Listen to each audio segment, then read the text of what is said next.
All right, let's talk about one of the most maddening parts of golf, putting. Our goal today is to take that shaky, inconsistent stroke and turn it into something you can rely on, something that's repeatable. And believe it or not, it all starts with the grip. We're going to break down how to build a system that won't bail on you when the pressure's on. You know the feeling, right? You're on the practice screen and everything's dropping. The stroke feels amazing, totally effortless. But then you get out on the course, you're standing over a 4-footer to save par, and poof! It's like a different person is holding the putter. The smooth stroke is gone and the ball just limps by the edge. So, what is going on there? For as long as we've played this game, we've been told to just find a good feel or trust your hands. But you know what? That's just vague advice, and it completely falls apart when you need it most. The real secret to consistency isn't some magical, mysterious feel. It's a system, a repeatable, mechanical system that does the exact same thing every single time. This right here, this is a huge shift in how we need to think about this. We have to stop treating the grip like it's a fashion choice, like how you wear your hat. It's not. The grip is a piece of engineering. It's a control system designed for one single purpose, to deliver a perfectly square club face to the back of the ball at impact again and again and again. So how do we actually build this system? Well, we're going to start from the ground up with the absolute foundation of the entire stroke, the hold. We'll build it piece by piece, starting with the lead hand, which is really the anchor for this whole operation. Okay, let's look at your lead hand. That's going to be your left hand if you're a right-handed golfer. The placement here is absolutely critical. The handle needs to sit in the palm, not in the fingers. Now, why is that so important? Because putting it in your palm pretty much eliminates your ability to hinge your wrist, which, let's be honest, is a huge cause of inconsistency. It actually forces the bigger, more stable muscles in your arms and shoulders to take over. Once it's there, just fold your thumb straight down the top of the grip. No weird angles, no twisting. A straight thumb helps promote a straight stroke. Now for the trail hand, and you're going to notice a key difference right away. Unlike the lead hand, this grip goes through the fingers. This is so important because it keeps the wrist soft and allows it to act more as a guide, not some dominant force trying to steer the putter. You just want this hand supporting the stroke. Then, just like with the lead hand, the thumb goes straight down its side of the grip. Now your hands are working together in harmony instead of fighting each other. Okay, so your hands are on the club, but we're not quite done yet. Building a real system means we have to refine all the little details that make it work consistently. This is where we dial in things like pressure and alignment that are going to lock everything in place for good. Let's talk about probably the most misunderstood part of the grip, pressure. So many amateurs just squeeze the life out of the putter. All that does is create tension, and tension leads to a jerky, horrible stroke. The ideal pressure is a 3 out of 10. Seriously, think about holding a tiny bird. You want to hold it firm enough so it can't get away, but gently enough that you don't hurt it. That's the feeling. It gives you total control without creating any tension in your hands, wrists, or forearms.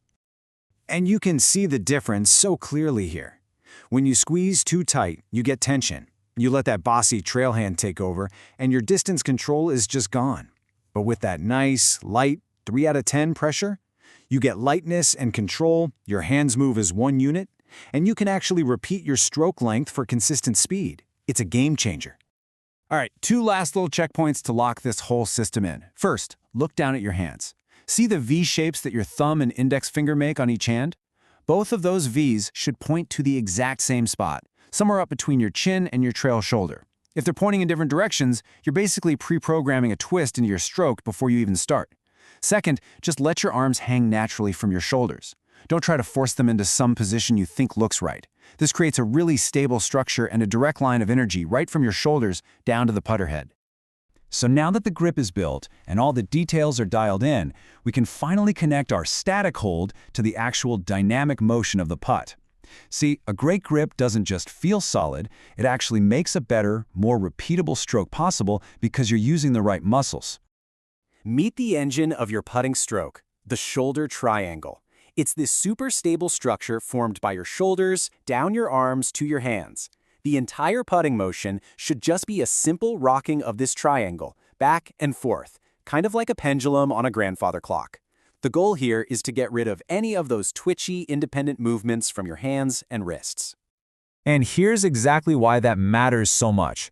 I mean, this quote says it all, doesn't it? A tiny, almost invisible flick of your wrists can send the putter face offline more than anything else.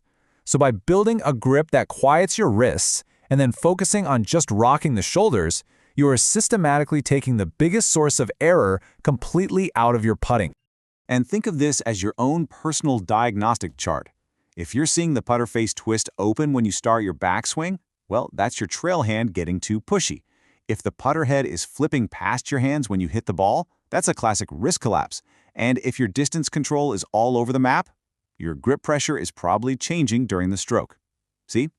Every single common flaw goes right back to a breakdown in the grip system. So, what is the ultimate goal of all this work?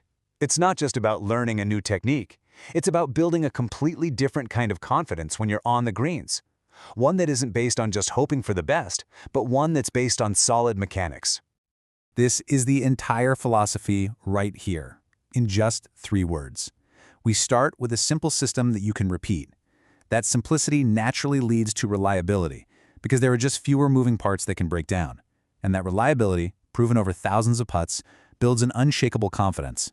Not wishful thinking, but real mechanical confidence. And in the end, a solid grip is the foundation that every other putting skill gets built on. When you don't have to worry anymore about whether your stroke is going to show up that day, you free up a ton of mental energy. And you can finally focus on the stuff that really matters, like reading the green, picking your line, and dialing in your speed. And really, that's what this is all about. This system isn't the end of the road to becoming a great putter, it's the very beginning. It's that solid, reliable foundation you've probably been missing. So the only question left is, what are you going to build on it?